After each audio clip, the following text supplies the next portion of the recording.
Hello from Gardening at Douentza here in Ireland, and this video is all about making a new veg or flower bed. And there are two ways to do this. So the first way is to use the traditional method, which involves digging, but the second way is the lasagna method, which involves no digging at all. Now in this video I'm going to show you how to make a border using the two methods, and I'll also run through the advantages and disadvantages of traditional versus lasagna. So let's see how it's done.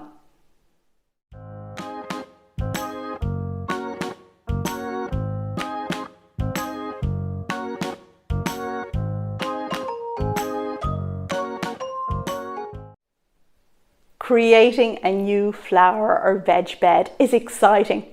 It's fun to sit down and plan out all the wonderful plants, flowers and veg we'll soon be able to grow. And I'm sure you're all itching to get at it. So very soon I'll show you how to make a new flower bed or veg patch. Now personally, I've used both the traditional method and the lasagna method over the years for different reasons. But before we get into the how-to of it all, I think we'd better take a few moments to discuss the pros and cons of both methods so you can make the right choice for you and for your garden. Now let's kick off with the advantages of the traditional age-old method for starting a new border. And there are three main advantages to using this method as opposed to the lasagna one. Number one is that once you've finished, you end up with a border that is ready to plant straight away. This is a great method for the impatient or those who weren't able to plan ahead. And that was me last spring. Last spring, when the news of the pandemic and lockdown began to sink in, I decided that I'd grow some veg just in case. I had no veg bed ready, so I had to make one from scratch, and I hadn't had 6 months notice to create a new patch using the lasagna method, so I used the traditional method, and I could plant up the new border straight away. The second advantage of making a border with the traditional method is that the digging ensures rocks and big stones are removed. Now this is advantageous as rocks can get in the way of plant or veg roots. With a good traditional double dig, your larger trees and shrubs roots have nothing to impede them. And if you're planting veg, carrots for example, need a good depth without obstacles to grow in order to grow straight. Wonky carrots will not win you any competitions. And the third advantage to the traditional method is that the digging and stone removal and raking give you a very fine soil. And by this I mean your soil is no longer in clumps or lumps, but is an even crumbly texture. And this is called a fine tilth. Now, a fine tilth is what you need if you're sowing seeds directly in the ground. Seedling roots are very small and delicate, and they can't cope with large clumps of earth. So if you're planning on sowing annuals or wildflowers, seeds directly in your border, or if you're planning on growing numerous varieties of veg, which all do best if direct sown, like spinach, chard and radish, then you'll need to follow the traditional method and create a fine tilth. So these are the advantages of the method. But now let's hear about the disadvantages of the traditional method. And the first disadvantage is that it's time specific. And what I mean by that is you cannot dig when the earth is wet or frozen. Now, heavy soil must never be dug when it's wet, as this can damage the soil structure and lead to poor aeration and drainage. And waiting, it can be a bit of a pain in spring when the weather is changeable and you just want to get on with it. And the second disadvantage to the traditional method is that digging releases carbon and increases carbon emissions, which, as we all know, are bad for the planet. There's 3 times more carbon stored in soil than there is in the atmosphere, and this carbon is released whenever the earth is dug. Bear this in mind, as we all want to do our bit for the environment, but as a little qualifier, I think you should know that intensive agriculture is the main culprit for these types of greenhouse gas emissions. And you, by digging a veg patch to grow some food, probably reduce your overall carbon footprint because you'll have reduced the amount of veg you buy, which has been produced using intensive agricultural methods. And then finally, the third disadvantage of using the traditional method is the work. Now, a border can be either single or double dug. Both are extremely hard work. And I'd go so far as to say that double digging is soul destroying. In the how-to piece of this video, you'll see how even my young, fit daughter chooses the single dig method. Now, when you read about the digging needed to create a new border, it's often said how the lasagna method can be used by those with a bad back. I have to tell you that I don't have a bad back, but you know what? I want to keep it that way, so I always use the lasagna method. So, whereas the work of digging is only considered as one disadvantage of making a border using the traditional method, it is enormous. And for me, the disadvantage of digging a border far outweighs any advantage. But enough about my opinion, you'll make up your own mind. And now, before getting on to the how-to, let's move on to the advantages of the lasagna method. And the first advantage of the lasagna method is that it uses up garden clippings and waste. And for those of us who dislike the whole distraction of the composting process, but produce rather large volumes of perennial clippings, this is the perfect way to use up all that we cut off our garden. Raw clippings are used on the lasagna bed without even having to go to the trouble of composting them. And the second advantage of the lasagna method is that it produces no carbon emissions, as explained previously. And the third advantage is that there is no digging and no removal of grass required. And yes, I mean it, no digging at all. You don't have to bust a gut to create a new border in your garden. In recent years, I've used the lasagna method for all new borders in my garden, and I find it just works wonderfully. And I have this method to thank for a large portion of my garden. There are a few disadvantages to the lasagna method, however, and the first disadvantage is that the lasagna method isn't instant. You need a 6-month lead time. So you need to wait 6 months to a year before you can plant up your lasagna bed. And during that time, the bed does look messy. Now, I usually cover my new lasagna beds with plastic membrane to stop it looking like I have a giant compost heap right in the middle of my garden. My ornamental garden, I hasten to add. But a big area of plastic isn't an attractive feature either, and especially if you're opening your garden to the public.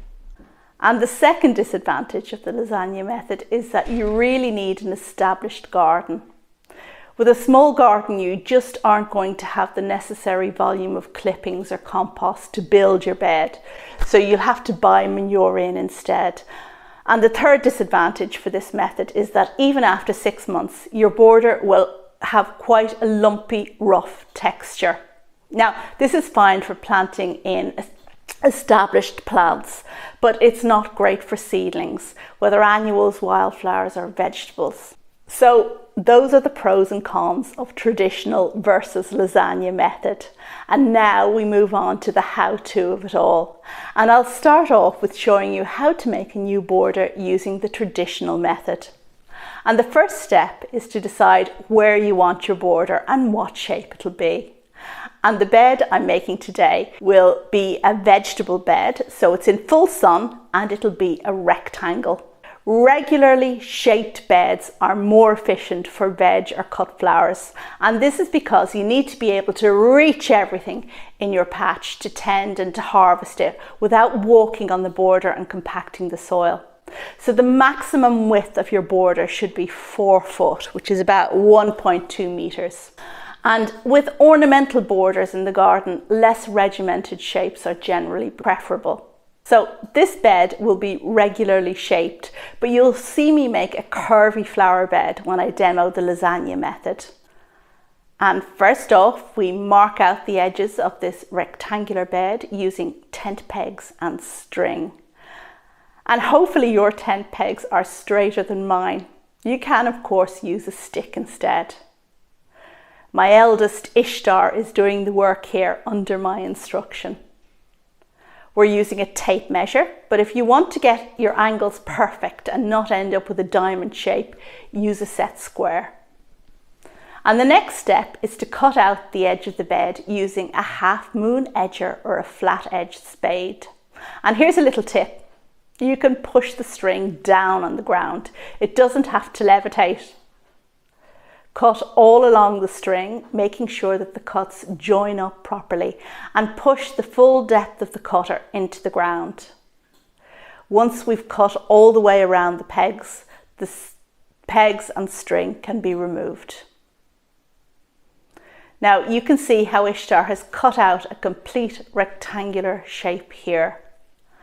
And now we need to cut the grass inside the rectangle into manageable squares so that it can be lifted and the turf can be removed. This step involves cutting a grid in the interior of your rectangle.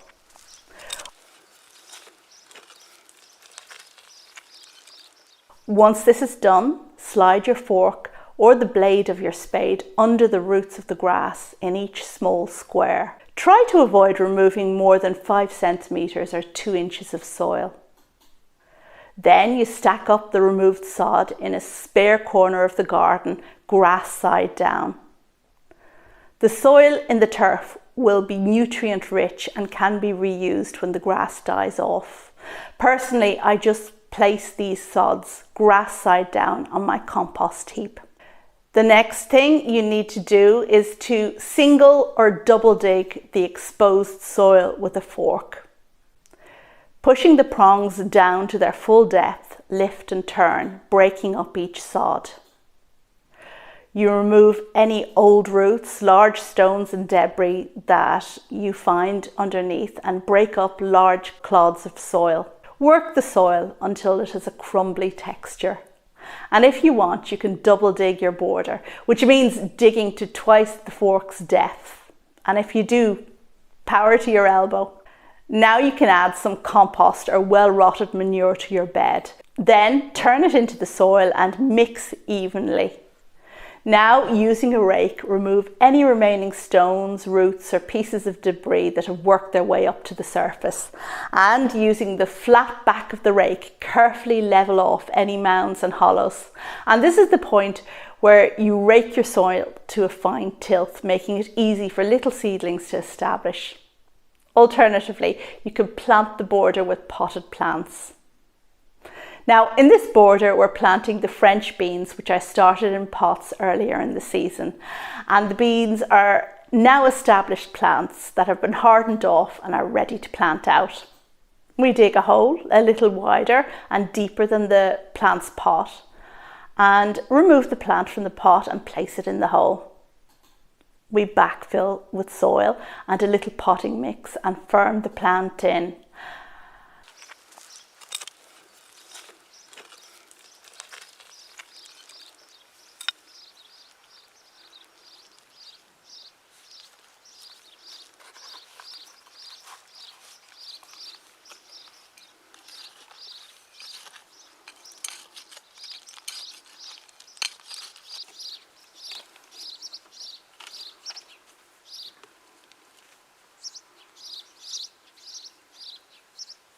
And then finally the whole thing gets watered in well. And that is how you make a new border using the traditional method. Now we're moving on to the easy method and we'll see how to make a lasagna bed. As with last time round, the first thing you need to do is decide where you want the border and what shape you want it to be. Now, if your border is to have an irregular curvy edge, then it's best to use the garden hose to mark the edge. Personally, I like to remove a thin strip of sod all along the edge of the border. I find it helps just for neatness sake, but you don't need to do this. Then the next step is to lay newspaper or cardboard all over the grass in your border area. And in time, this paper will kill off the grass and rot away. Now, you can overlap the paper, but you mustn't leave gaps between the different sheets. And here's a little tip. Try not to use cardboard with tape on it, as the tape won't rot down and you'll end up picking it out of your border for a long time to come. Once the paper is down, you need to start the layering. Now, this method is called the lasagna method because it involves layering garden waste in the same way as you might layer ingredients for the Italian oven dish. As with making compost, the principle here is to layer brown materials such as shredded prunings and hedge trimmings, wood chip, dry leaves, shredded paper and card, straw and plant stems, with layers of green materials such as grass clippings, soft leafy plants including annual weeds, and leftover uncooked kitchen waste. Your brown layers should be roughly twice as deep as your green layers. Does this sound like a lot of messing around to you? Because it sounds like too much for me, and I don't go to this much trouble at all for my compost, so I'm certainly not going to go to this trouble for my lasagna bed. I just place everything on top of the newspaper as it comes to a height of 2 foot. That's 0.61 meters. And because my garden waste isn't shredded or cut, I then walk on top of it to just knock some of the air out. The next step is to place a layer of soil or manure over the top. And if you can't get any of this, then use a layer of your own compost, the most broken down parts of it. Allow the rain to fall on your bed, or water if it's a bit dry at that time of year for you. And wait for nature to do its work. Now, personally, I like to cover the area with a plastic membrane to stop weed seeds blowing in, although the plastic membrane won't eliminate all plant seeds that are already in the compost. It will take 6 months to a year for your new lasagna border to become decomposted enough to plant into it. And that's using my lazy method, which doesn't include the complicated layering of green and brown material. The height of the border will have dropped down to normal ground level by then. So plant up your border and enjoy. So now we've come to the end of my video on how to plant up borders using the 2 methods, traditional and lasagna. I've talked through the pros and cons of each, so you should now be furnished with all the information you need to decide on what you want to do in your own garden. I hope you found the video useful, and I hope that you will go on to make great things and grow great things in your garden. Thank you for watching my video, and I wish you happy gardening, good growing, and a season full of flowers and veg and wonderful produce. Thanks for watching. Bye.